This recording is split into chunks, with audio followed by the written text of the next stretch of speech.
Hey, good evening, everyone. Hi.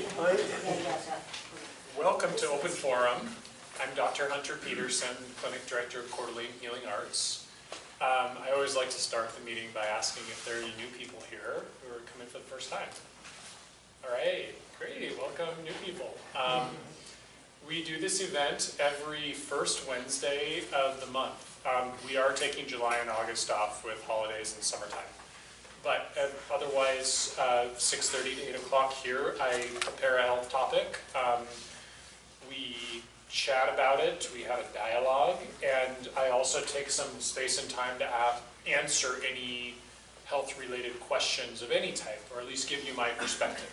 So in a minute, I'm going to ask any questions that anybody had brought specifically, and we'll wait till the end of the talk to go over them. As you may have noted, I turned on a camera here, so we are recording the lecture. It will be available on our website definitely by next week, so if you want to brush up on it, you want to share it with a friend, that's cdahealingarts.com. And there's some info about our clinic in the back, business cards, a little bit about what we do as naturopathic physicians. So the website's full of tons of information, so if you really want to learn more, a good place to explore.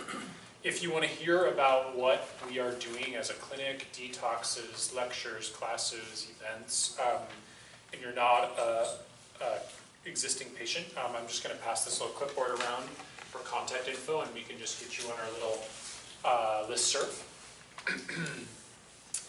Otherwise, as I said, I like to see this next hour and a half as a dialogue. So raise your hand, interrupt me, let's kind of dynamically interplay about what you want to learn and hear more about. So I think before we dive into the field guide to nutrition, I want to take a couple of minutes and ask about questions. Any and all questions, I'm going to get them up on the board as placeholders, and then we're going to circle back to them. Now, this is not related to the topic. If you have questions while we're talking about the topic, just raise your hand. But any and all other health-related questions. What do you guys got? Can you talk about yeast? Okay. There's brewer's yeast, there's nutritional yeast, and then there's bad yeast that you don't want in your body. So if you would explain the differences and the benefits of the brewer's yeast and the nutritional yeast, please? Yes, yeah, that's a good question. I'd love to go into that. Yes? Could you give a rundown on what your training is as a Sure. MD? Like, what is that? How does it differ from an MD? Sure, yeah. I might just do that before I start talking, since for those of you who have never been, we can chat about it. So I will in just a minute for sure. Yeah. Yes? So many of your healthy diets, reducing, or a lot of these diets, especially for cancer diets, they're supposed to be miraculous and very good. Yes. They all seem to be good at bragging about how you lose weight. Well, how does a person gain weight? Because these diets are healthy for you, but it makes the person that doesn't need to lose weight Yeah, lose weight. especially in relation to cancer treatment. Yeah. Yeah, okay. Or used as not using any treatment. Right, adjunctively, yeah, as or as a main treatment. Okay, yeah, that's a good one. I'll go over that. What else? Other questions? Yes, please. Are there special diets or education, whatnot, for joint health? Joint health, yeah. Any particular type of joint concerns specifically, just so I'm not being too generalized? Oh, probably like upper body, shoulder, neck. Arthritis? And then, yes, and going to ailments. Yeah, okay, yeah, I'll just put joint health and nutrition.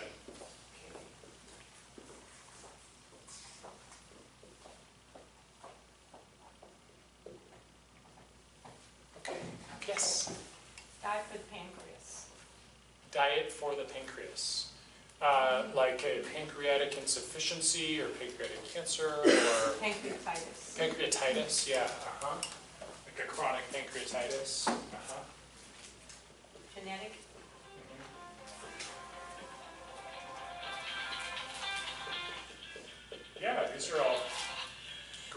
questions and broad topics, but I'll try to condense them down. Yeah, what else? What other questions are out there? Yeah, George. What's the benefits of GMO? What are the benefits? Yeah. Oh, okay. Well, I could answer that. Do you want just benefits or just an overall kind of dialogue about GMO? Well, are there any benefits to it? Okay. Well, I'll just talk about GMO a little bit. I mean, Okay. certainly there are. It depends on your perspective. So, we'll just talk a little bit about it. What else? Carl, do you have? My wife wants me to ask you. No. Yeah, come on. CBD oils and seizures. CBD and seizures? Does it help? Good, bad, ugly? Yeah. Yeah, that's a good one. Specifically in relation to seizure, yeah. Sure. Yes? Fibromyalgia? Okay, anything about fibromyalgia you're hoping to discuss? My wife has it right now. I want to gather information. Okay, like what fibromyalgia is, or what causes it, or how to Yeah. treat it? How to treat it. Okay, probably cause and treatment kind of blend together, so I'll go over that a little bit.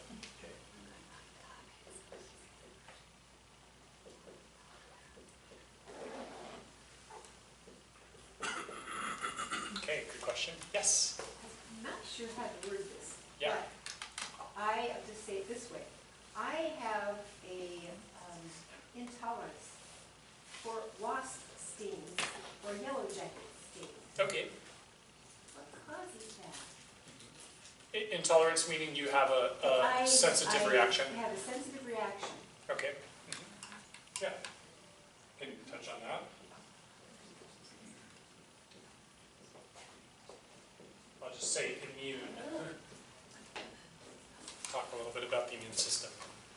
Yes? I have another one. Are you familiar with the Budwood diet? Yeah. Well, they talk about cottage cheese and, can't remember that one. I think there's a couple oils in there. Yeah, flaxseed oil or. But a person has, has a small allergy to milk products. Yeah. Is there a way to get around that? So is there something that you outgrow it, or is there something you can take so you don't have that phlegm Yeah. and that buildup? Not really. I would probably question the appropriateness of that protocol for that individual if they do have a sensitivity to the cow dairy.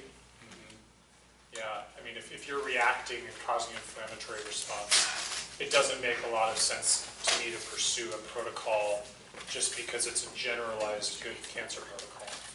You always need to individualize diet for any condition. So I'd be concerned about it. Is there anything to use in place of that though, or? Of the cottage cheese, Yeah. I mean, it's not a protocol I use a lot. I probably think that's a central component of it. What is it? The cottage cheese you're talking about. Yeah, I know. I personally don't ascribe strongly to that protocol. Okay. Yeah. Yeah, other questions? Yes, Elaine. Has anyone mentioned the keto diet?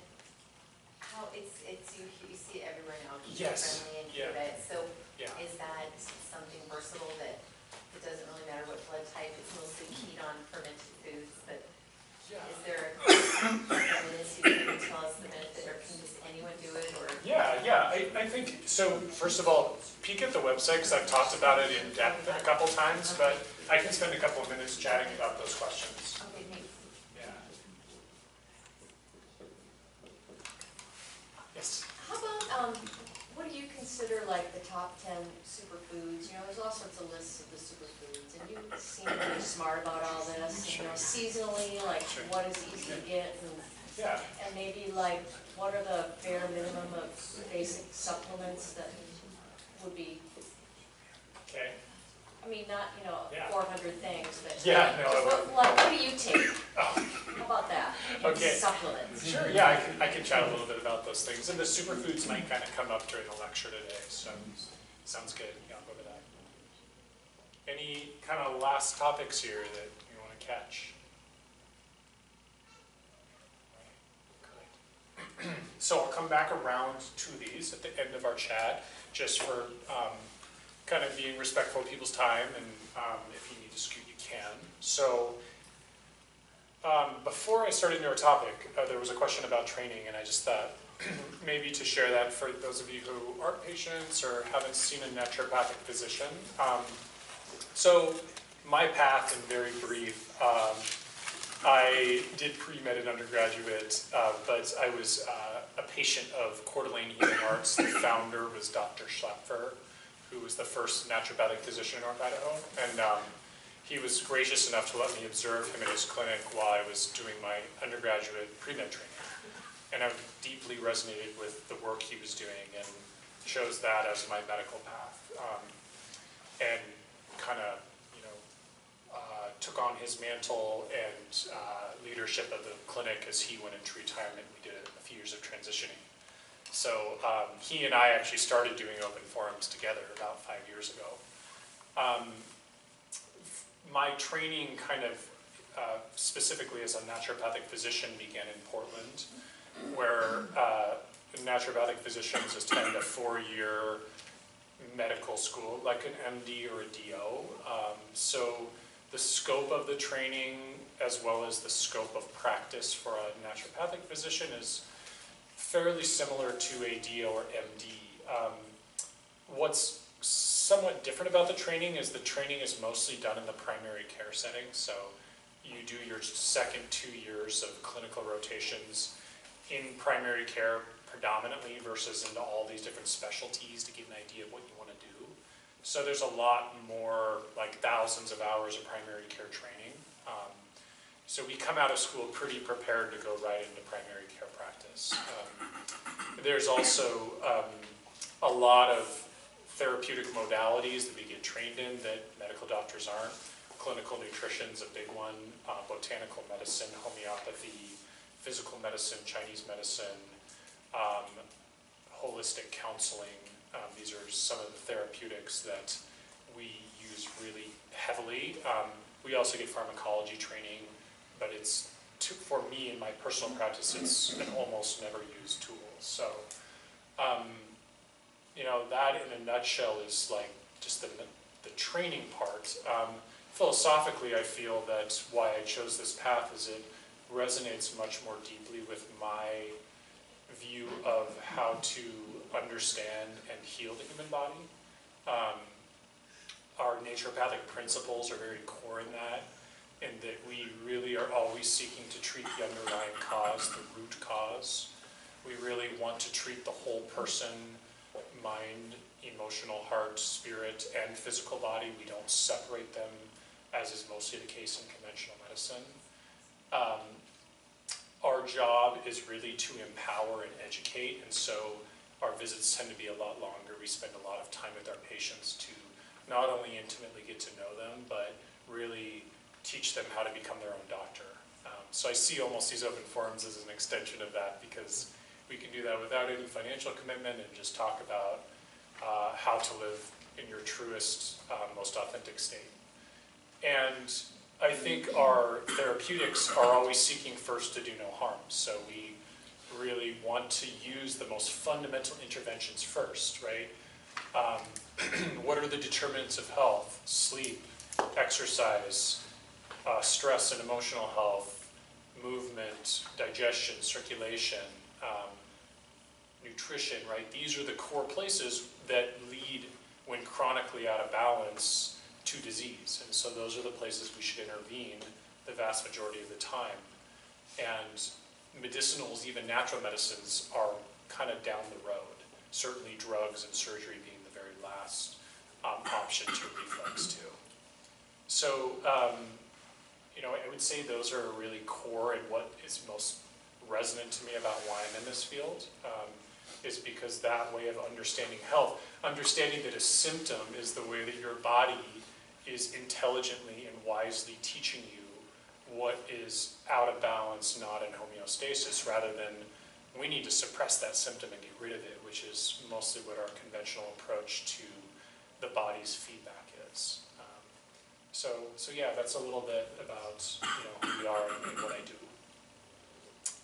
And the kind of model that I have in my clinic, because because of this model requires a lot of time, very personalized with our patients, and we have an insurance model that reimburses for procedures and drugs prescribed, I can't use that model to effectively establish relationships. So myself and my associate physician, do a fee-for-service model in how we bill care. And that means that my relationships with my patients, which I really value, and not with an insurance company in the middle of that relationship.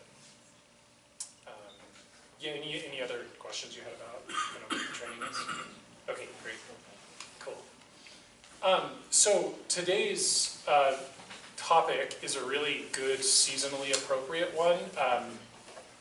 It is Food as Medicine Field Guide to Nutrition. So I am going to spend the next hour or so talking about, as we are all hopefully growing our gardens and getting to farmers markets, live foods predominantly. I'm going to touch on some animal-based products, etc., but I really want to talk about kind of the history of the evolution of the human relationship with food, and bring that up to modern day with some really practical tips and guidance for you guys from the very beginning of how we select our food all the way to how we store it and prepare it and consume it.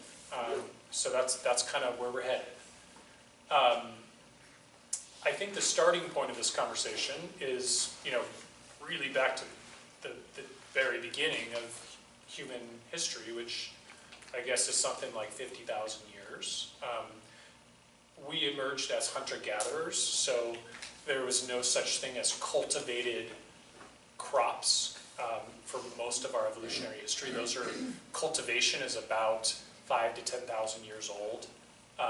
Prior to that, we were very nomadic, so we literally would, flow seasonally and locationally to different places and forage for our food.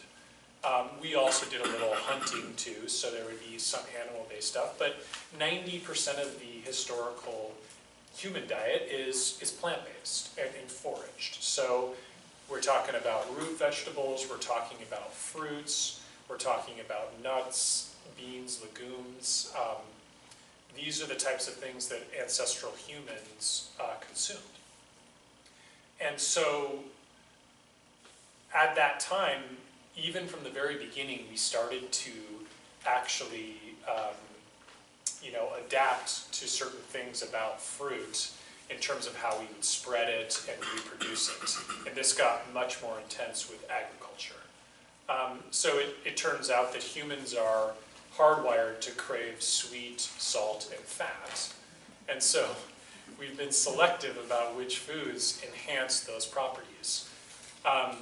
Initially, all of the fruits and vegetables that you would find in nature were much more bitter, much smaller, and much thicker skinned, and much more vibrant in color than what you will traditionally see in a grocery store today.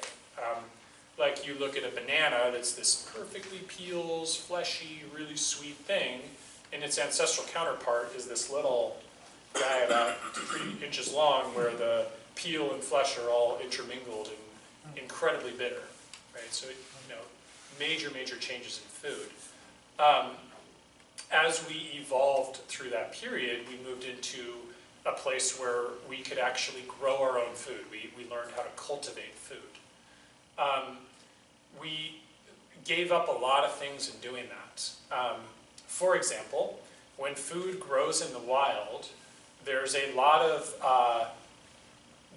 harsh environmental factors that the plant is kind of engaged in to survive. So we have weather, we have climate, we have terrain, we have competition, we have insects, other animals, etc. So what these plants do, what actually wild plants all do, is they create compounds, in the plant. They're called phytonutrients. And they're basically compounds that protect the plant. So the more harsh of a condition a plant grows in, the more potent medicinally and nutrient-wise it is.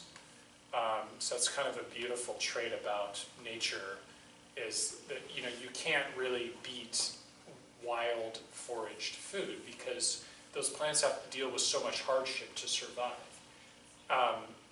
And so when we began to cultivate foods, obviously we took a lot of those factors away, right? We take competition away, we take harsh environments away, we try as much as we can to standardize so that we can grow the fastest, the most volume, and consequently a lot of the nutritional value diminished in the foods that we grow.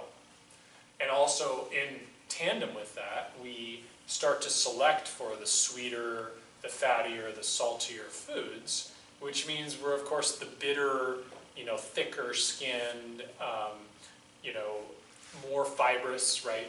Wild food is definitely more fibrous, whereas we've evolved cultivation, we have reduced the fiber. Fiber is very, very important for health. So we've slowly but surely reduced a lot of the nutritional potency of our food.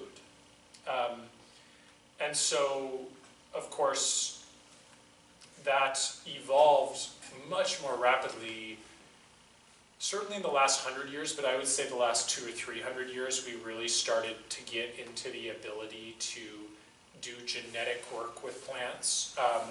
Originally, it took a lot longer. It was very slow. We didn't have laboratories 200 or 300 years ago, but we could crossbreed, we could select for the features we wanted, which weren't usually the more nutritious features, but were maybe the better yield and taste features. And then things really exploded in the last 100 years, which mirrors very closely population explosion, right? You can't, exponentially increase your population without exponentially increasing food cultivation or food yield. And so very much to someone's GMO question, we could argue a benefit of GMOs that it has allowed us to increase concentrated agriculture and yield, perhaps. But what it's also done is it's brought about that and other things like hybridization. It's brought about expressing specific traits of plants that are absolutely unrecognizable from their ancestral compatriots. Like, the difference between modern wheat and einkorn or Ezekiel, which is also wheat. You look at them, their nutritional contents, they are nothing even closely resemblant of each other. There's something like 1 million times the gluten content in modern wheat as these ancient grains, right? So it's just an illustration of one amongst many, many, many foods that we've dramatically changed, basically for industry. And so as we've done these things, understandably, the nutritional contents of our foods have dramatically changed. And so that kind of leads us into this modern day and what has happened. And someone also asked, well, what supplements take? Like, why do we even need supplements? Some people argue that, right? Well, part of the reason we need them is because our foods are so poorly nutrient dense compared to our ancestral food, and you can compound that with the rapid depleting effects of modern agriculture, which is not sustainable. So our soils, for example, currently in the United States have 20% of the magnesium that they did 100 years ago. Magnesium is really important in the body. So, I would argue that no one can get enough magnesium from eating a perfect diet, whatever we define that as. So that's something I would supplement for almost all my patients. And so, unfortunately, supplements become necessary, but we want to, as much as we can, really be conscious and cognizant of the nutritional values of foods, not only which ones in the store to pick out, but then how to store them, how to prepare them. And that's kind of what we're going to get into. So it doesn't mean we don't do the best we can, for sure, that's the goal. And so, I think another really helpful thing to mention is, I keep talking about these phytonutrients, right? Well, what is in a plant? And by the way, I'm talking about plants right now, fruits and vegetables. primarily because they're about 90% of our ancestral diet. That should give us a clue that that's mostly what we should be eating. And secondarily, because of the time of year and growing. I will come back to animal products and other food groups, so it'll be later in the conversation, but just want to know kind of where we're going to focus our attention. But when we look at plants, we are talking about certainly the vitamins and minerals in them. Those are very essential for human life, and plants happen to have the greatest density, especially fibrous, especially bitter plants, of vitamins and minerals. They also happen to have the highest density of phytonutrients. So in conventional, like even nutrition world, if you look at the profile of your food, it's going to say, what are the vitamins, what's the fiber, and what are the macros, right? So, vitamins, minerals, fiber, usually sugar and salt, just because, you know, the FDA states they have to say that. And then they're going to say the macros, like how much fat, how much carbohydrate, how much protein is in things. So that's very helpful, and in fact, there's a website that's incredible for that I'm a huge fan of, called nutritionaldata.self. nutritionaldata.self. You can just go in there and plug in any food, literally any food, even fast food. I mean, it has everything. And you just put it in and you select a quantity, and it will literally give you the breakdown of all of those things. And that's valuable information. We're going to talk a little more about that. But what it doesn't capture at all is the phytonutrients, right? These are the compounds in the plants, thousands of them, that have profoundly important properties for health, right? These are the things that the plants are shooting out to protect themselves, right, to grow in these harsh conditions or not harsh conditions. It's what gives the color to the plants, and what contributes to the taste, certainly. But there are thousands of them. And you may have heard some of the terms that come up with them. Antioxidants. These are compounds that in the human body essentially quell free radicals, which is one of the main drivers of inflammation and degradation of cells. So antioxidants quell pro-oxidants or neutralize them. There's other compounds like anthocyanins, phenols. These become very chemistry-related terms, but why I say chemistry-related terms is because, you know, if you look at a drug you're taking, really what it is something derived from a phytonutrient originally. And it's been extracted, it's been modified, and it's been concentrated into, you know, millions and millions of times the potency of that phytonutrient. But our drugs are actually derived from nature, but to make a lot of money off them, we have to alter them. So that's one of the things we do, and then we concentrate them. But unfortunately, one of the bummers about that is one of the beautiful things about phytonutrients is this principle of synergism, right? This principle of what we call emergent properties, that one compound in isolation may have X, Y, and Z actions, and we can study that really well scientifically. That's what conventional medicine does. They look at one single compound. But what's beautiful about phytonutrients is they actually will act synergistically with each other. So, you know, I carry that into my botanical prescribing. When I give botanicals, I usually prescribe formulas because different herbs work together to synergize with actually more dynamic healing properties. So these thousands of phytonutrients very much are working in relation to each other too, which is really awesome. So I want to pause for a second and see if anyone's got any questions about what we've covered so far. Yes? Could you give a few examples of bitter plants, like other than arugula? I mean, Yeah, so there's what bitter kind of greens like arugula and radicchio. Pretty much the whole cruciferous family is very bitter. Brussels sprout, broccoli, kale, collard greens, bok choy, those are all really good ones. Most leafy greens would fit in that category too. I'm trying to think of other larger entities and groups. You know, green onion's a pretty good one. Celery's a pretty good one. Yeah, so you know, else have any big suggestions?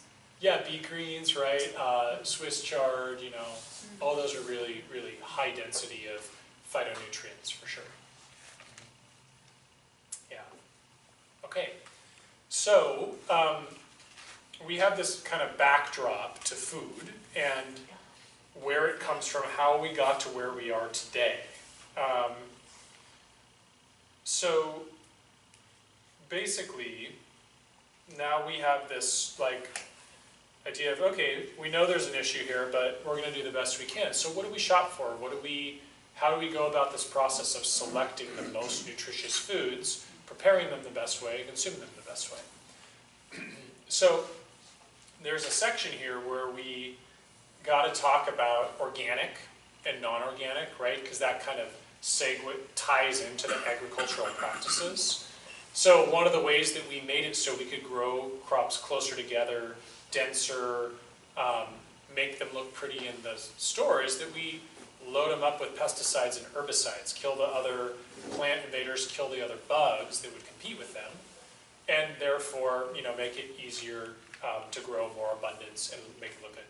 Well, unfortunately, those pesticides and herbicides, those residues go into the plants. Definitely a lot stay on the surface, but plenty penetrate. And those pesticides and herbicides kill bugs. Well, they kill humans. They just need to take a lot more to kill humans. So they have cancer, carcinogenic effects. They have hormone modulating effects. They have neurological modifying effects. And they're not good effects, right? They're harmful.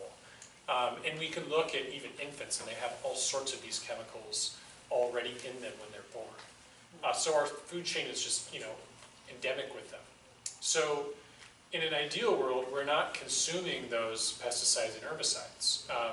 And when you buy organic, one of the assurances you have is at least certain types of pesticides and herbicides aren't being used. Sadly, the organic label doesn't mean that you can't use them. It's just that the types of herbicides and pesticides you can use are a lot healthier than the others.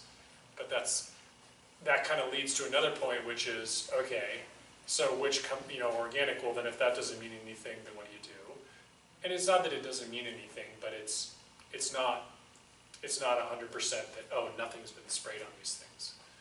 So I just think I should mention that because we should wash all of our vegetables and fruits, rinse all of our grains, all of our beans, nuts and seeds. And certainly, you know, scrubbing them as good as you can is a great idea. So really, no matter what, organic or not, you know, getting as much of the residue off them as possible. Again, because of all the principles we talked about with cultivation, the organic ones are going to be grown further apart, less sprays, etc. They're going to be more nutrient dense. That's a generalization, right? Because another layer to this is that how is that organic food prepared? Is it prepared in mass scale like other conventional agriculture? Then there's a lot of issues with that, right? The nutrient density is not going to be as high. The soils are not going to be as nutrient dense. And the practices ecologically are going to be just as bad as conventional, right? You're going to be shipping things in plastic, you know, thousands of miles. It's not local at all. So, you know, environmentally, fossil fuel-wise, it's not the best way to do it. And so I really want to kind of culminate this is why I do this one this time of year. I'm doing this one now. Is it's time that we, you know, get out and do farmers markets and grow our gardens and do CSAs, community supported agriculture. That's where you weekly do a pickup kind of thing. And this time of year, you can get all the stuff you need to eat, you know, fresh from really local farms. And just because they don't say organic, it costs a lot of money to get that label. So talk to the farmers about what they do with it. And they'll just say, yeah, we don't use pesticides, but it costs too much to get this official seal, so we don't say it. But that's where we should be getting our food, and that's where it is most nutrient dense, right? when a food travels thousands of miles and is picked 3 or 4 weeks early, which is how we get it there without bruising it up before it's, actually sold, it has way less energy density or nutrient density. And the longer it sits off of where it was growing, the more the nutrients just seep out and evaporate. So if the ideal is you walk out in your garden and you grab the food and you go cook it, that's the most nutrient dense way we can eat food. And bonus, the soil that it's growing in has all sorts of friendly microbes in it, which are good for your gut, because those friendly beneficial flora are great for the gut ecosystem. Conventionally raised foods have, incredible cleaning processes involved where you wash off all of those soil-based organisms. And also, again, that process, like I said, if you're picking tomatoes or avocados or apples or pretty much any food, not any, but many of the foods, weeks and weeks before they're fully ripe, well, part of where many of these foods gain the most nutrient content is at the very end of their ripening stage. So, many of these long haul, conventionally raised foods are just, going to lose a lot of that nutrient value. However, because of those practices, it's not all bad. We can eat, things from around the world all year round, and we can eat things out of season all year round. That's kind of convenient, but it does come at an ecological cost, and it does come at a nutritional cost to the density of the food. So in a perfect world, we're focusing on eating what's in season, and I can talk a little bit about that as we go through specific foods. But obviously your farmer's market gives you an idea that the vast majority in this region, the vast majority of local things in season hit anywhere from about, starting in maybe April with leafy greens and stuff, to about October, November. And there's a good 4 or 5 month gap where it's mostly stored food that our ancestors would eat. And certain foods do store very well for long term. I'll mention a few of those. Questions so far?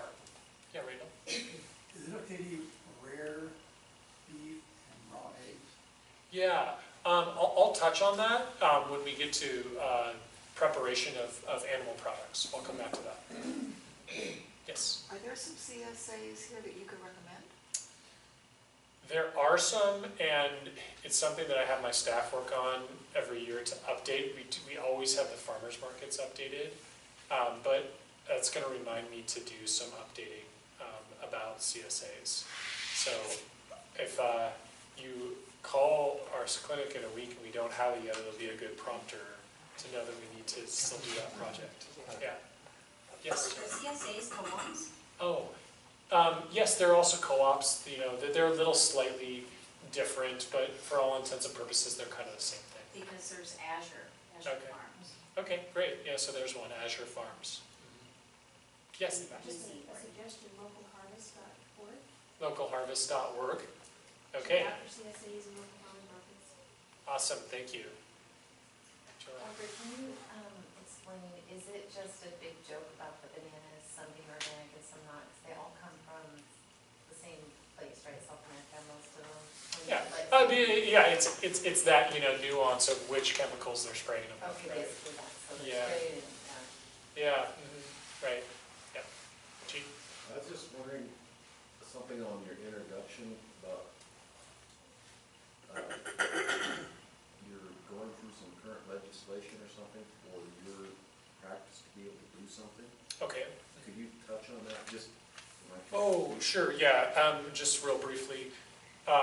Kind of states regulate medical providers medical providers are regulated by state jurisdictions. So we recently completed and signed into law a licensure bill for naturopathic physicians that kind of anchors a public protection and awareness of naturopathic physicians who are trained as physicians versus lay practitioners who maybe have online correspondence degrees but versus our 5,000 hours of training or 100 hours, to help the public differentiate and to help make sure that naturopathic physicians have a full scope of practice in the state of Idaho. Thank you. Yeah, so it's a big accomplishment for the state recently. Yeah, good. So now I'm going to kind of move forward into food selection a little bit more. And so, all right, so if we're not getting it from the CSA or or your garden or a farmer's market, then we're going to go to the store.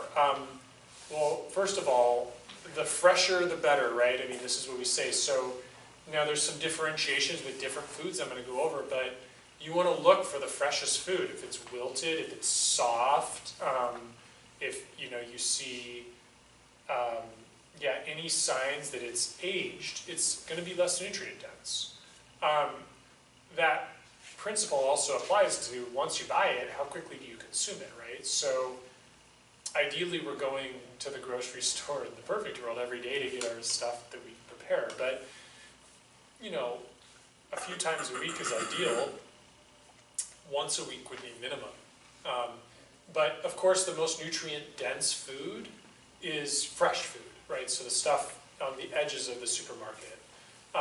There's different ways we can access fruits and vegetables. We can access it freeze-dried, frozen, canned, or we can access it fresh. And so fresh is definitely the best. There are some foods that degrade a lot quicker once we buy them. Some of the cruciferous vegetables, Brussels sprouts and broccoli are good examples. The nutrient density of those decreases pretty rapidly once we buy them, whereas something like, an onion, or it lasts for months with basically the same nutrient density. Tomatoes, same. So there is a little differentiation if you want to split hairs.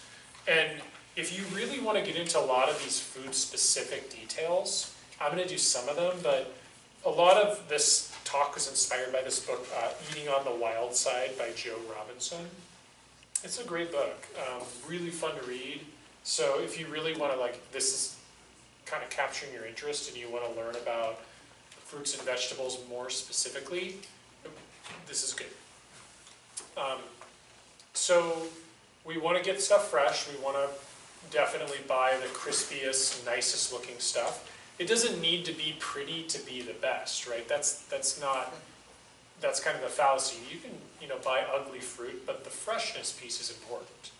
And generally, I talked about from a nutritional standpoint, we want to try to eat the rainbow is kind of a common term. So, you want to select all different colors of vegetables. Ideally, so you spread across the types of phytonutrients you're consuming. And a lot of people will say, well, if I can't buy all organic, what do I pick? A lot of times I'll suggest looking at the Dirty Dozen Clean 15 lists for fruits and vegetables. It tells you the most pesticide-laden fruits and vegetables, so at least if you can pick off those ones and do those ones organic, that's an ideal start. So when you're selecting, then you're getting all of your veggies. Let's say that you can't do it all fresh. So, okay, frozen, probably the next best.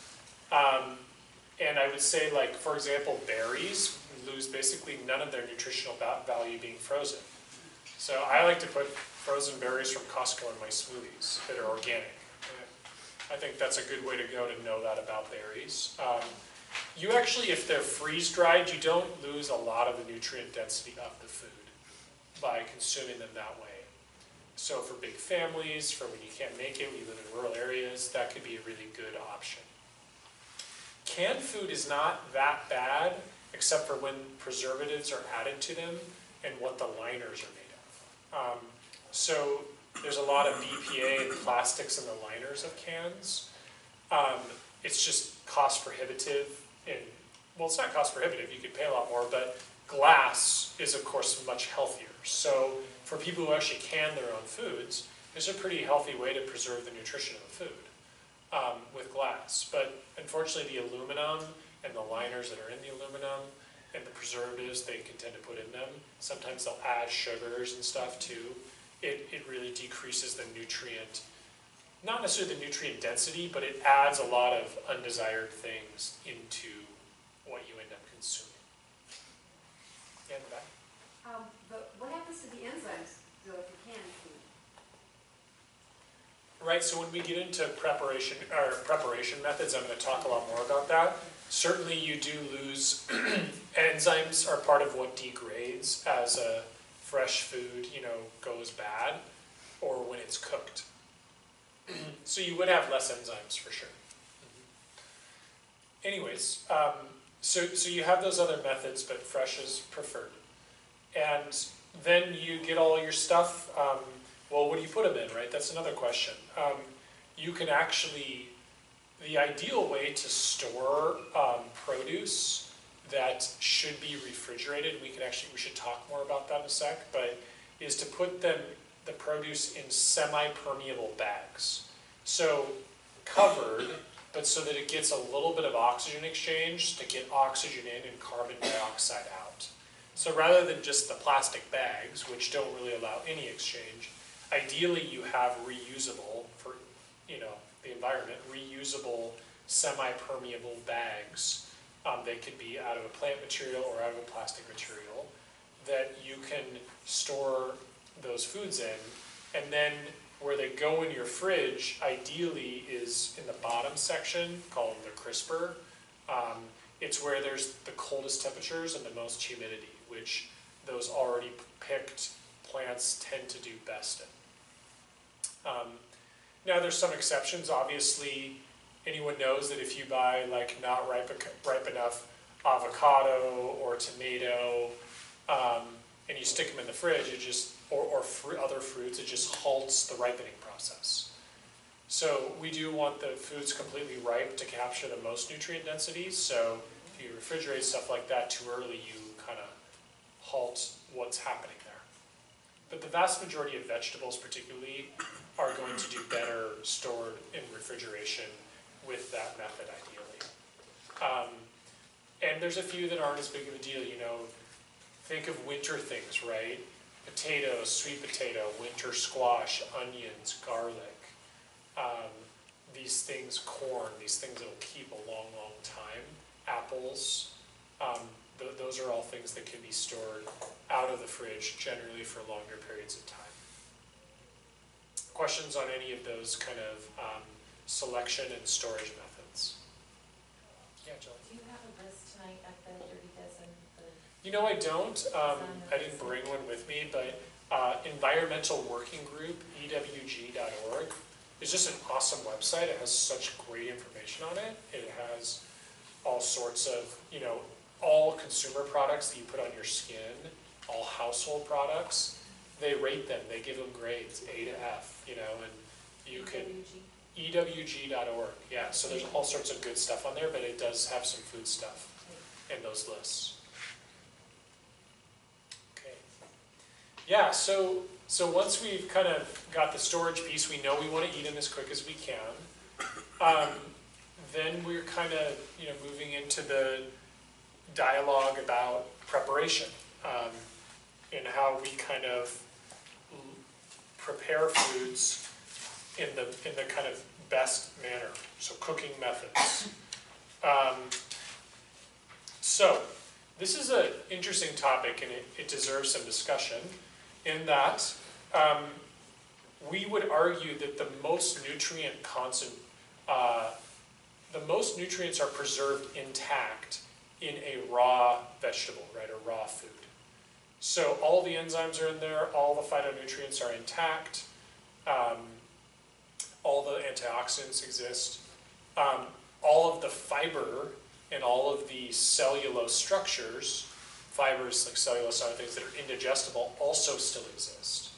So what that means is that we have to have a pretty good digestive fire, enzymatically speaking, to access all those nutrients. And so in a perfect world, when none of us are stressed out and we're all, chewing our food and sitting around and gathering our food, and that's what our life looks like, probably like that's the healthiest way to consume food. sadly, our lives don't really look like that, and we're all pretty stressed, and we're all not taking the time to be in community with food and chewing it, and so a lot of people are aggravated by raw food and actually don't digest it very well, and so even though the most nutrients are there, they're not assimilating the highest density of nutrients. I do think there's a seasonal component to this too. From a Chinese medicine perspective, we would very much say that in the summer, eating raw, cooling foods is more appropriate. In the winter, eating more cooked, nourishing, warming foods is appropriate, and I definitely abide by that and suggest that to patients. But generally speaking, that's the most nutrient content is raw. Then there's different layers or levels of cooking, right? Probably the most gentle level of cooking would be very lightly steaming, just to break down some of that cellulose and fiber a little bit and making those nutrients more accessible in terms of vegetables. That's probably my favorite method to suggest for people is because as a generalization, that seems to be the way people can access and digest the best and lose the least amount of nutrients. Then the method beyond that would be sauteing at lower heats, sauteing vegetables so they're still crispy or crunchy, but they're a little more cooked. The level beyond that would be boiling, which the temperature of boiling is 100 degrees Celsius, so that's something like 200 degrees Fahrenheit. And then probably the final, or the most intensive method of preparation, well, it depends. You could roast at a really low temperature, you just have to roast for a long time.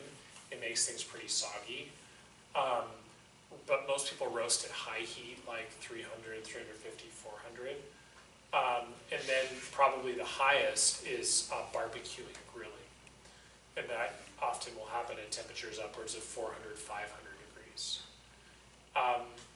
The more you cook something, the more that nutrients and phytonutrients specifically are degraded and enzymes deactivated. So, you're losing some of that nutrient density or nutrient content for sure. But what also happens in the cooking process is you're condensing and concentrating. I mean, as anyone's taken a big bag of spinach and steamed it, right? That everything's concentrated down. So eating a handful of spinach and eating a handful of cooked spinach, the handful of cooked spinach is going to be way more nutrient dense than the handful of spinach, right? So density is different than overall content. Does that make sense, people? Okay. So the more you cook something, generally, the more it concentrates the density of the nutrition, but also the more you lose. And there's some key points to make about that too. Like say you're steaming something pretty significantly, and you notice in the bottom of the pan, if you have a steamer, it's all green. What is that? Well, it's all the nutrients that are, dropping out of the food.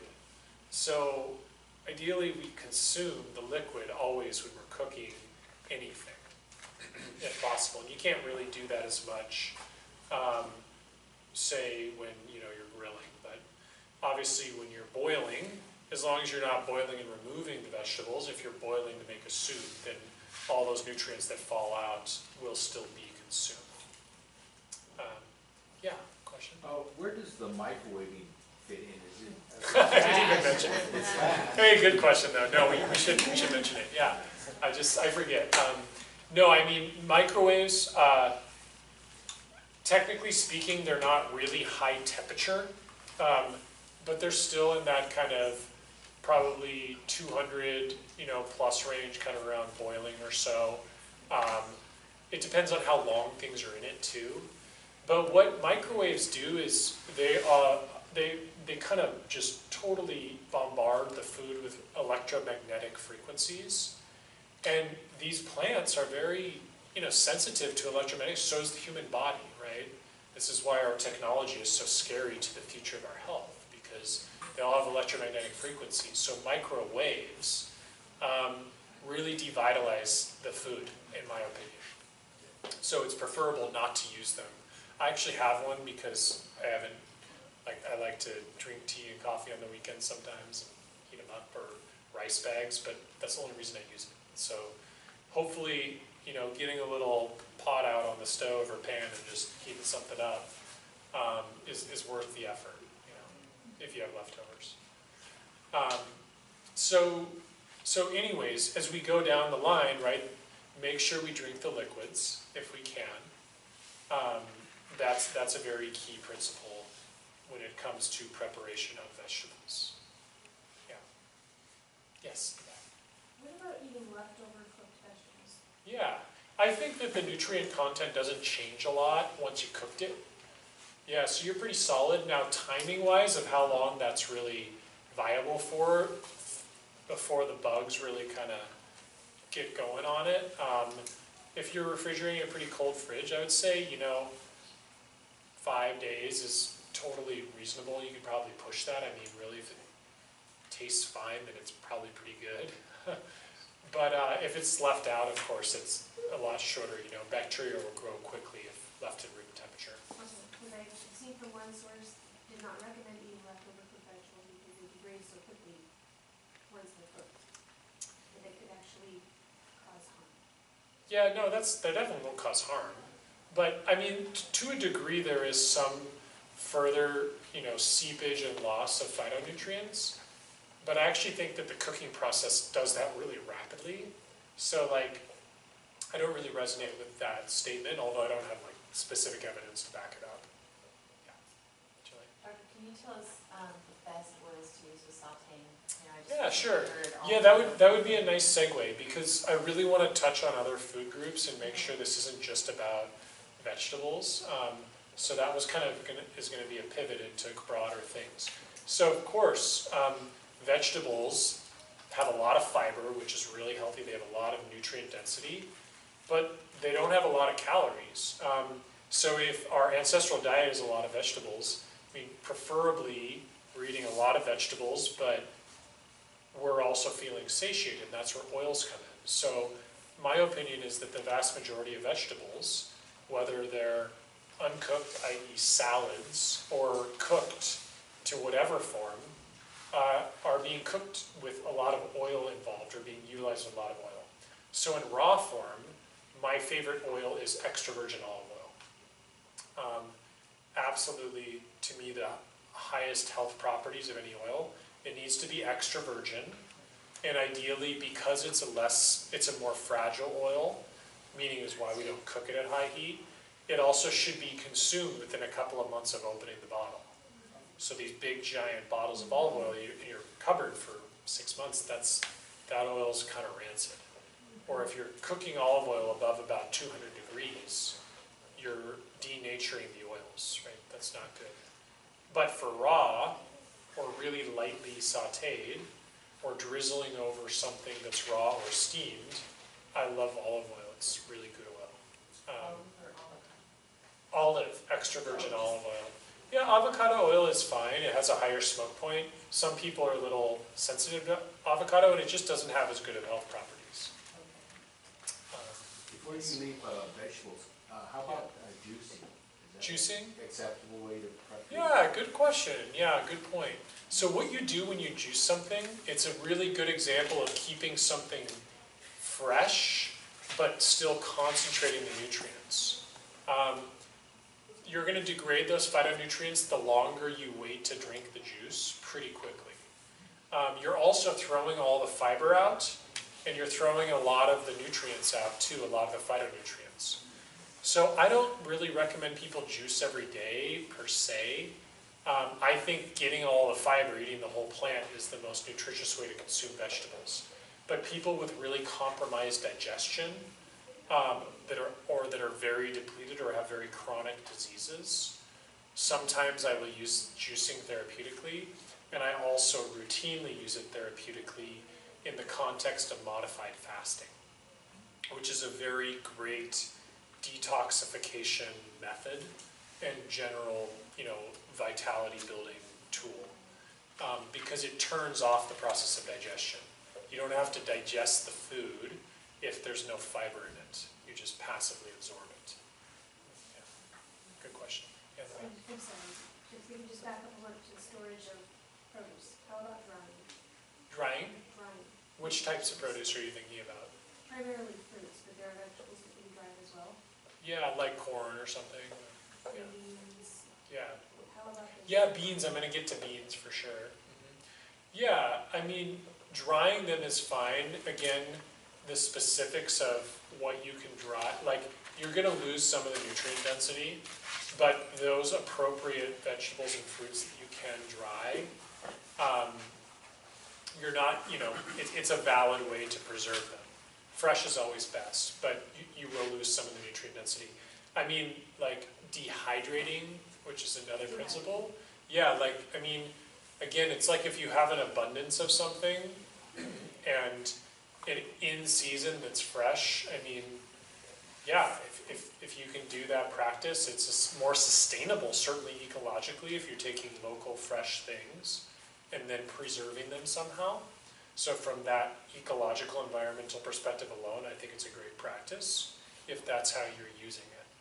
So the nutrient content is not. Not quite as high, but I wouldn't say it's, in any of this, right? Remember what I said at the beginning? I'm laying out all these principles of how we're already kind of screwed from the beginning because our ancestral food is so different, right? So we're doing the best we can with what we got. So, I mean, even, doing all of this and not doing anything of what we're talking about, it's still way better to eat fruits and vegetables than it is to eat mac and cheese and candy bars, right? I mean, no question. So I don't want anyone to misinterpret that if I'm not doing all these preparation and shopping, et cetera, methods, then I should eat, processed food. That's definitely not the message. So, yeah. Back. My question is that, I have a Vitamix. Okay, so I will sort of make smoothies. Yes. All right. Now, if I keep it where I only run the machine for like about a minute, Yes. break that down, and then I'm drinking it right away. Yes. Because I stop before my machine gets hot and Right. warms up the vegetables. Yeah. Now, if that's the case, then I should be able to get a good nutrient source from that. Isn't that That's right, yeah. So you guys are bringing up some good other preparation methods that I didn't think about or think to talk about. So the blenders are key. A lot of people make smoothies or make soups out of them. When you blend something, you break down some of the fiber, right? So for people with weak digestion, that can be very helpful. But when you blend it, you're also going to, break apart some of the nutrients, some of the phytonutrients. So there is a degree of that happening. I would argue if you blend something to the point that you're warming it up, you're breaking down a lot more of the nutrients. So I usually have a Vitamix. I have a really high-powered engine in mine. I find that it doesn't need more than 20 seconds. 20 seconds? Yeah, but I have a pretty high-powered engine in mine. So that's a great, food tool to have. Yeah, good question. Yes. Could you talk about mushrooms specifically? Sure. Are they better to? Yeah. Mushrooms Is it mushrooms okay a to good eat separate raw one. mushrooms? Yeah, right. Yeah, mushrooms are not vegetables, they're fungi, of course, but raw mushrooms actually, you don't obtain any of the medicinal value from raw. It's just fiber. So you actually have to cook mushrooms to get any of the medicinal value out of them. Okay. So it's not wrong to put raw mushrooms with a dip or in your salad, but I personally cook all my mushrooms because I want to extract a nutritional value from them too. Yeah, good question. Yeah, other questions that we have right in this moment? Okay, so I'm going to finish up on the cooking. Oils. When you're cooking at higher heats, it's really important to use what I call saturated fats. So fats that are solid at room temperature. Probably my favorite is clarified butter. Why not just butter? Well, because a lot of people are sensitive to the milk protein or the dairy protein in butter. So when you clarify it, you separate out the dairy protein and you just keep the clear liquid that is the fat. It has really great health properties. It doesn't have dairy in it, so people aren't sensitive to it, and it has a lovely flavor. You can buy it pre-made, you can make it yourself, but I'm a huge fan of it. I'm less of a fan of coconut oil because a lot of people have sensitivity to it. It's a little more immunoreactive. So, but that's another option, is probably maybe the two that I would point to. Yes? So do you mean that it's harder to digest, is that what you're saying? For some people, harder to digest, but I would say more specifically that a lot of people's immune systems are a little sensitive to it. It kind of treats the compound hostilely. And you're told to eat it like crazy at least 3 times a day for memory and... Yeah, to me that's, if you actually look at the biochemistry, that doesn't make a lot of sense, because biochemistry-wise, what we're talking about for memory is our brains are made of fat, and we want to put healthy, low-inflammatory fats in the brain. Olive oil. To me, olive oil and clarified butter are the, Okay. equivalent or better in terms of that. Yeah. Yeah. What about grapeseed oil? Yeah, grapeseed oil has a high smoke point, so you can do it with pretty high heat cooking. I just, I like the, specific health benefits of the clarified butter a little bit more. I can't find organic grapeseed oil though. Yeah, it's another challenge that's probably very hard to source. Yeah. At the farmer's market, they have that booth, it's camelina, Yeah, camelina is a good oil, higher smoke point, yeah. that you could cook with. You could, yeah, you could cook with camelina, for sure. Some of the oils you never want to cook with, but are also very healthy, are flax. That's a really good oil, but it does have some estrogen properties, you got to be careful. Yeah.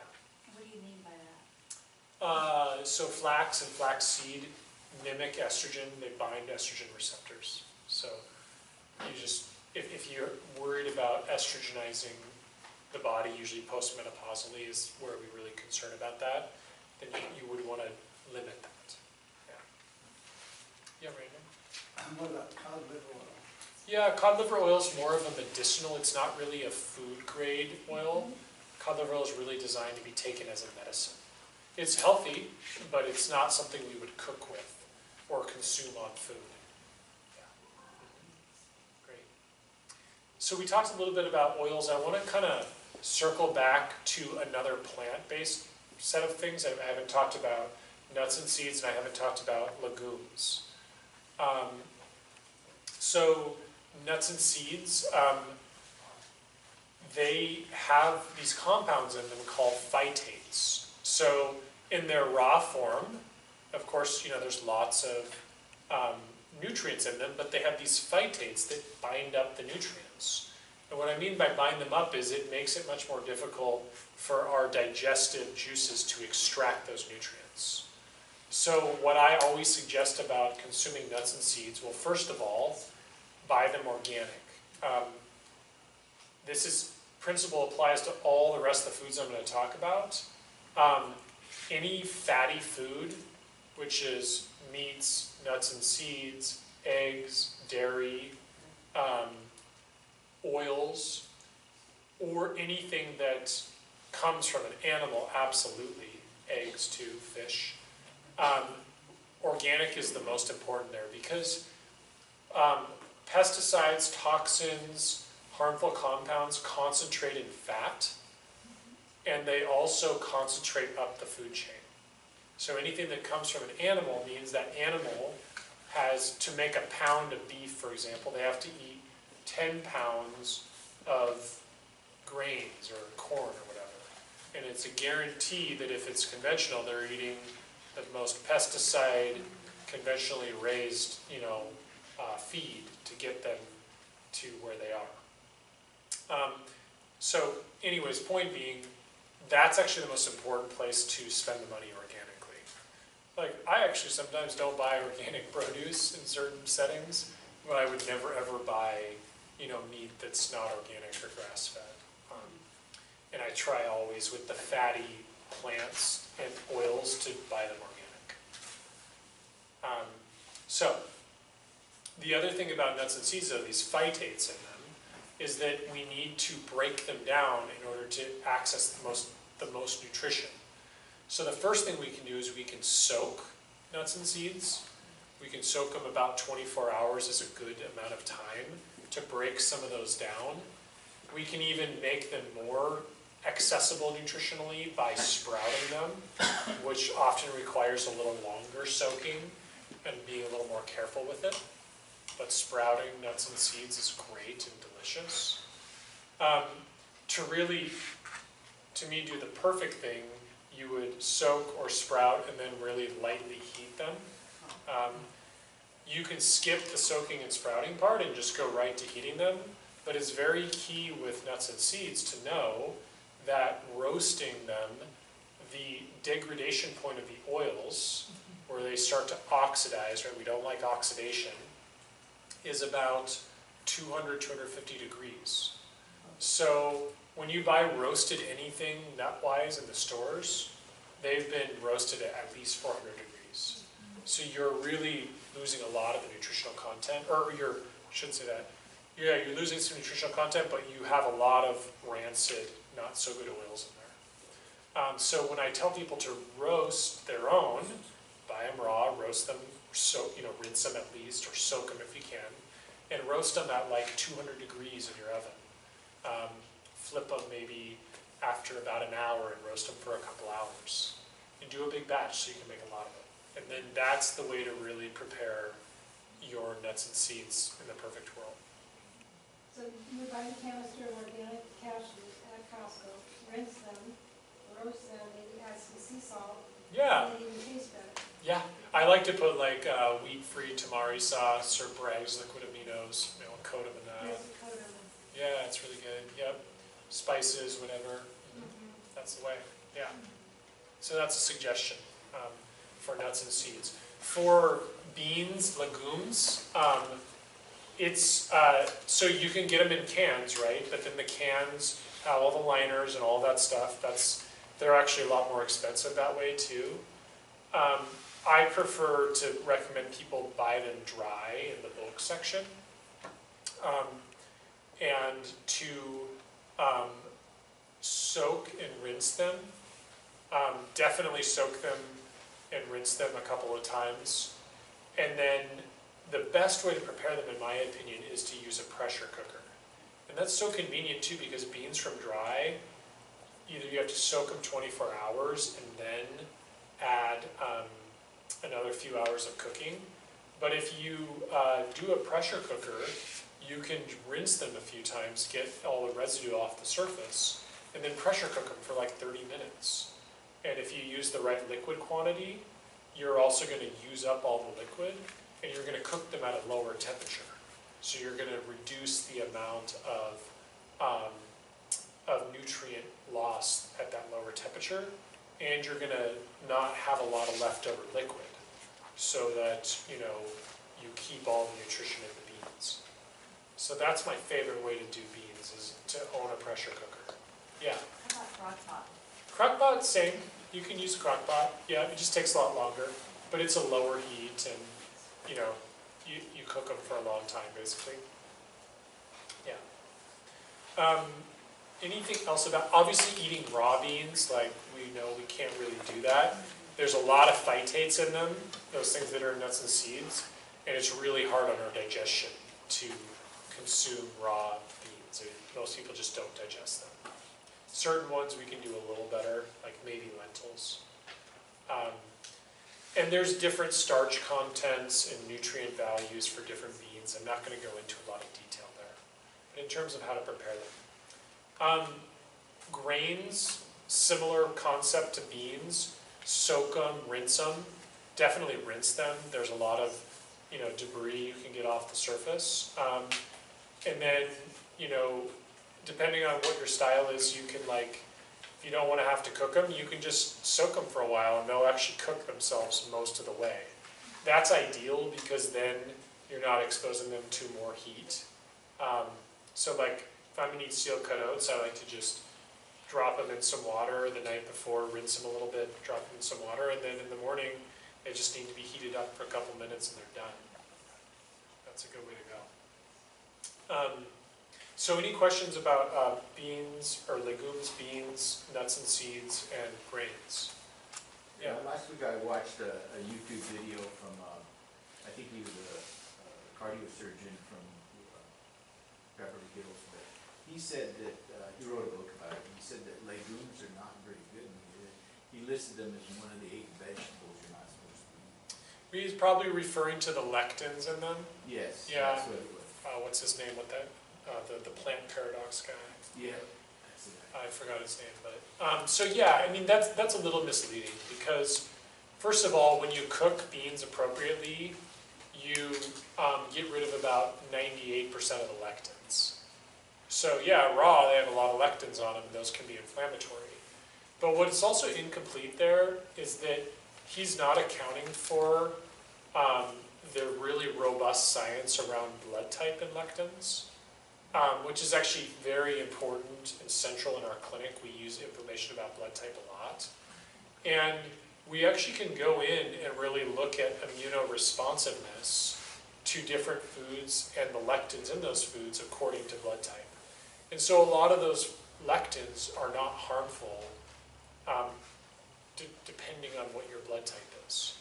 But yeah, I mean the lectins in lentils, for example, are not, they do really bother B blood types, right? So that's why those lectins for that blood type wouldn't be great.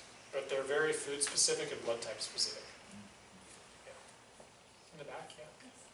Okay, I have a question about einkorn, Yeah. or even spelt. Yep. I have the berries. Uh-huh. Now, if I take that einkorn berries, soak that overnight, and then make like waffle batter with that, Yeah. and cook it on my waffle iron, Yeah. is that destroying a lot of the nutrients in that process, or is that something that's okay? I mean, it's okay. There's going to be some nutrient degradation, but unless you want to just soak it and chew it really, really good, that's probably where you're going to get your highest nutrient density.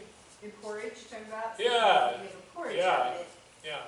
Okay, but if you're going to bake it in any, Yeah, it's going to be higher heat, so you're going to degrade things a little bit more. okay. Yeah, sure. But on the other hand, if you're using the einkorn berries like that, Yeah, so that you're soaking it overnight and you're cooking them immediately, sure. that can maybe not offset it, but at least would be Yeah, something that would be still of nutrient value. yeah, absolutely. Of course, I mean, all this is still, if it's a whole food, it's definitely of higher nutrient value than processed food, period. So I'm not talking about things even like bread, right? Because it's not really a whole food, it's processed. Okay, I think. Yeah, Carl? Dr. Hunter, other than, in terms of sprouting, other than monk beans and radish seeds, is there any particular seeds you recommend? Yeah, I mean, I think pumpkin seeds can be really nice to sprout. Yeah, I mean, gosh, I mean, you can do them all, sunflower seeds. Sunflower seeds. Yeah, they're all really good sprouted. Yeah. Yeah. Thank you. Yeah, right. What's a better source of protein between beans and beef? Well, it just depends on what we're looking for there, right? So I can transition into animal products here. So with animal products, right, we have eggs, we have fish, we have poultry, we have meat, and then we have dairy products. Those are going to be our main animal products, right? So the most kind of easy to digest would be eggs, and hugely important to buy eggs organic. To buy them if you have a local farmer hookup, pay the extra bucks to get, you can just look at an egg yolk. It's so dramatically different when you get those eggs. Such higher nutrient value, right? So it's much more vibrant color-wise. And it definitely makes a huge difference. Also how you prepare it. I'm not a big fan of scrambling eggs because you mix the yolk and the white, which some people are a little irritate their immune system, but also you oxidize the fat in the yolk, right? The yolk is all fat, and all those cholesterols in there that are really important for your health, you oxidize them when you cook it and scramble it up. So ideally, over easy, poached, even hard-boiled is better. I'm not the hugest fan of raw just because of texture-wise, but it's very unlikely it's going to give you salmonella or something, but there's always that potential with an animal product. Probably the next, does someone have a question about eggs? Well, Yeah. someone recently said to me that was very holistic, eggs have gotten a bad rap. Sure. I have a daughter that is really sensitive to eggs, so we put her on duck eggs, and I'm not even sure about that. I mean, and they're farm fresh. Sure. Duck turn around, and Yeah. but the nice thing about the duck eggs is they're not getting grains or corn or. True, yeah, of course, yeah, I mean, what they're fed has a huge deal to do with it. I mean, part of the problem with eggs and people's sensitivity is so many people have leaky guts, like the majority of us. And so eggs are a very immunoreactive compound when they're not fully broken down. So all these people have leaky guts and they're sensitive to eggs. It's because the eggs, when they don't break down all the way and they get into the bloodstream incompletely digested with a leaky gut, are much more reactive. So I think that they're a really healthy food, but the degeneration of digestive health, society-wide makes them kind of tricky for some people. And the quality thing's a big deal. But then wouldn't a duck egg be preferred? Sure, a duck egg for some of those people where they've developed a sensitivity would be preferred. Yeah. But if they ate duck eggs all the time and the leaky gut thing wasn't addressed, the duck eggs would become a problem too.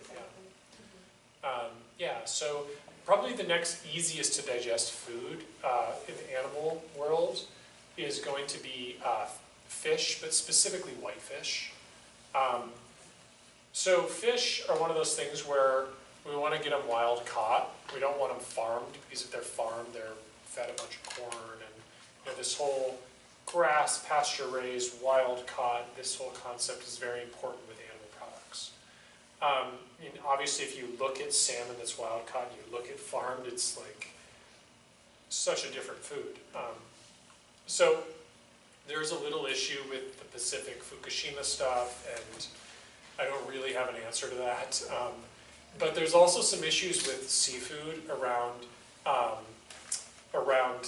concentration of toxins, right? So even if it's wild, like if you're eating white tuna, right? Like that's a big, giant fish that really concentrates up the food chain. So that has a lot of mercury in it. So I really don't advise people eat, but rarely that or sushi, because those compounds really concentrate. Environmental Working Group talks about mercury content in seafood.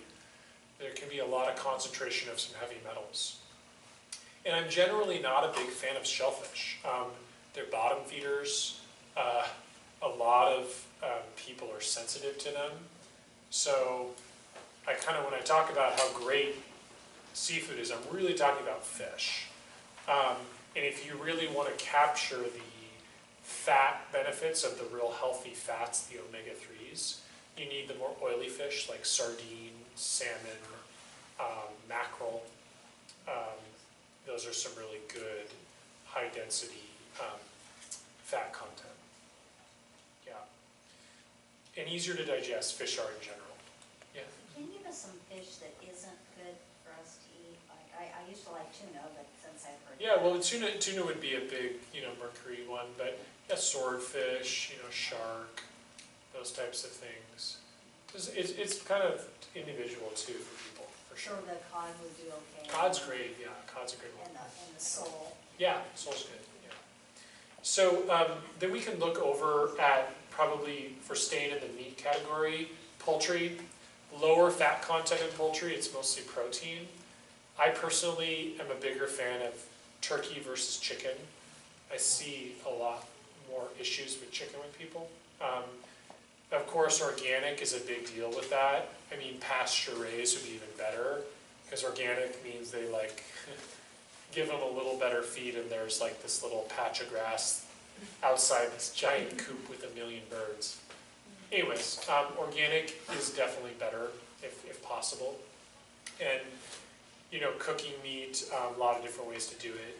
I like to make bone broths with it, because then you get all those nutrients off the bones and joints and cartilage. which otherwise, if you're just eating the meat, you don't. And with these meats, same principle applies, the whole meat, right? So a lot of people will send their kids to school or take to school or whatever, or lunch meat, right? That is not nearly the level of quality that the actual meat from the whole animal is. So ideally, we're minimizing that. I mean, there's nitrogen compounds in those, there's preservatives in them. They have to be preserved in order to create a lunch meat out of them. So definitely the whole food if you can, which means yes, more preparation time and whatnot. So if you then go into red meat, grass-fed is a big deal, right? So if it's fed with corn, if you actually look at the nutrition profile, it is dramatically different. The fats are way skewed. There's a lot more saturated fats. The fat content is just a lot higher in these corn-fed animals. You see all the marbling that they call that. Well, that's because they've been like sitting them in a trough with corn for their whole life, and so it resembles nothing of what our ancestors would have eaten with wild-caught game. Isn't red meat carcinogenic? I mean, there's a warning label on it. It's carcinogenic when it's cooked. Oh. Yeah, there's what are called a Maillard reaction that happens when you cook it, especially if you put sugars on it. But again, the concentration of toxins in red meat, most of all, is pretty significant, especially if it's not pasture-raised, grass-fed and grass-finished. And, also ecologically, environmentally, red meat is definitely the worst. Four-legged uses the most resources by far. And, of course, with cows, you're putting methane into the atmosphere, which is one of the worst greenhouse gases. Yeah. Your wild meats are different, like your elk meat. Yeah. Yeah. That's all good. Yeah, right, exactly. Because they're... Yeah, they're out of the wild. They're grazing grasses and other plants, and yeah. And then just a couple other questions. I was wondering, my brother and I have got an appointment, but he wanted to touch on the fibromyalgia. Yeah, we'll get to that in a minute. Okay, Yeah. and then the other thing is, have you ever tape recorded this? Yeah, it's being recorded. You just got in here late. They're all on the website. Oh, they are? Yeah. Yeah. Yes. What about adding a glass of wine to eating with any of these things? Okay. Is there any scenario where that would be a good thing, or is Yeah. it just too hard on the liver? No, I mean, I generally, of all alcohols, wine is the one that red wine, dry red wine is what I think is the best choice. There's actually a lot of concentration of nutrient density in those grapes and how they process and create the wine that preserves a lot of those phytonutrients. And so the vast majority of people, I mean, the research is a little mixed, but a glass of dry red wine a day for an adult, which is 5 ounces, I would argue conveys more health benefits than harms. That's a generalized statement. Yeah, but I don't have any problem with it. It doesn't bother me when people say that's their drinking habit. But those are pretty specific parameters I just described. Yeah. What about red wine with pancreatitis? Yeah, no. Definitely not with pancreatitis. Why not? Because of how it affects the liver and pancreas when there's already an underlying compromise to that organ system. I'll talk more about pancreatitis, but I was making a very generalized statement about red wine. If there's underlying pathologies, we always have to look at alcohol specifically for that individual and if it's appropriate or not. Yeah, Janelle? Roger, can you tell us why we shouldn't have pork? My kids are always Oh, ham. yeah, well, it gets a little bit more like, it gets a little bit more, individualized about that, but it's a blood type issue, which is why I've asked you not to use it, because the compounds in pork react in an aggravating way. I have a more generalized statement about pork. I think most humans would do best to minimize it. It's the most resemblant DNA to human DNA, and so eating the flesh of another animal, looks a lot like our own, I think is not the wisest thing. It's also a really dirty animal. I mean, and if we was talking about bottom feeders for seafood, I kind of feel the same way about pork with, four-leggeds. So, yeah. The last group I didn't talk about is dairy. Again, really important to have it be organic. I'm not a huge fan of cow dairy for humans. Most of us don't digest it well. Certainly if we ferment it, as in like a 24-hour ferment yogurt, we digest it a lot better. We pull all the lactose out. We almost pre-digest some of it with the cultures, plus we get the cultures. But those ferments are fairly rare. Like most of the yogurt you eat is pasteurized, so everything's been killed off and it's only been fermented for like 4 hours. The one I like here is called Bulgarian yogurt. It's in a glass jar. It's very tart, it's delicious. It has really high cultures in it, and it hasn't been pasteurized. So pasteurized means you heat it to a high temperature, if you don't know what that is. Probably of all things, like kefir and yogurt would be the ones that would be acceptable on a limited basis for most people. When you get into the realm of cheese, again, organic, because it's an animal product, and the harder cheeses are generally easier to digest. What I think overall is true about all dairy is that sheep and goat dairy are much easier to digest. So those tend to be what I will recommend to people. And of course, with dairy, the nutritional thing's a little different. When we're talking about animal products, they don't really lose their nutrient density over time. Like you can keep cheese in your fridge, nutrient density is going to pretty much stay the same until it, kind of turns itself completely into mold. But so I generally don't feel that that's a big issue in freezing animal products, that kind of thing. Within reason, like if you freeze meat for years, yeah, it's not a good idea. But if you freeze something for a few months, if you freeze fish for a few months, very little of the nutrient density is going to be lost. So I think dairy-wise, if you go into other things, milk has got a lot of lactose in it, which doesn't work for most people, but certainly, milk has a shelf life, we all know that, and I don't think it loses much density. Yeah, question? What do you think of the A2 milk? Yeah, there's one that has like a little bit of a different enzyme profile. It's a little bit better than the other kind, but generally I think that, my guidance to most of my patients is that it shouldn't be a staple in your diet. Humans are designed to drink the milk of humans in the form of breast milk when they're young, and that's when we have the enzymes for it, and our gut and intestinal lining changes dramatically to not be able to break down those compounds as an adult very well. So I generally don't recommend a lot of milk use. Don't cheeses have aluminum in it? Some can, yeah, depending on how they're prepared. Yeah. So to wrap, did I miss any food groups that we were kind of going to get into? Okay, cool. Just a couple little fun facts I wanted to share about some of these vegetables. This is from this book I talked about. Carrots, if you buy them with the tops on them, they are much more nutrient dense, and they actually draw the nutrients further into the carrots until you consume them. So that's the best way to buy carrots. Beets, although beets are very nutritious, the beet greens are even more nutritious. So buy beets with the beet green tops on it. Tomatoes, even though a lot of people are sensitive to tomatoes, when you cook them, you actually increase the lycopene content in them, which is a very medicinal compound. It's kind of the opposite of what we've been talking about, right? When you cook things, you take phytonutrients out. That specific phytonutrient tends to activate and concentrate in tomatoes when you cook it. Let's see.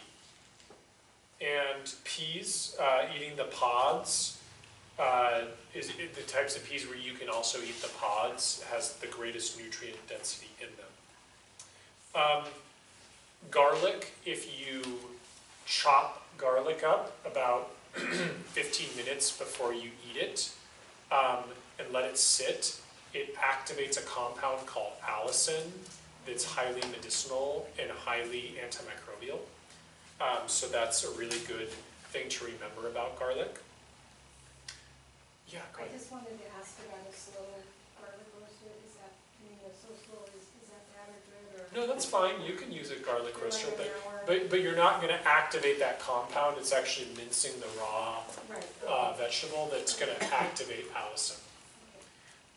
With lettuce, the more leafy and spread out it is, the more nutrient dense it is more sun exposure, right? So iceberg lettuce has like no nutrition in it, versus red leaf lettuce is probably the most nutritious. It's darker, right? The general rule, the darker the vegetable, the more nutrient dense it is. Another interesting thing about lettuce is, like we talked about not damaging cutting vegetables, like that makes the nutrient density deplete quicker versus like the whole crown of broccoli or the whole kale leaf. We want to buy the stuff whole. But with lettuce, after you rip it, for the first 24 hours, it actually releases more antioxidants. So if you rip your lettuce the day before you use it, you're going to have a higher nutrient antioxidant density in it. Okay. But of course, you know, if you do that, like if you buy the box lettuce that's already ripped, it degrades, and it's obviously lower nutrient density by the time you consume it. Green onions are actually the most nutrient dense of all the type of onions. They're the most ancient. A pretty general rule about all vegetables is, or fruits, is the stronger the taste, the more nutrient value it has.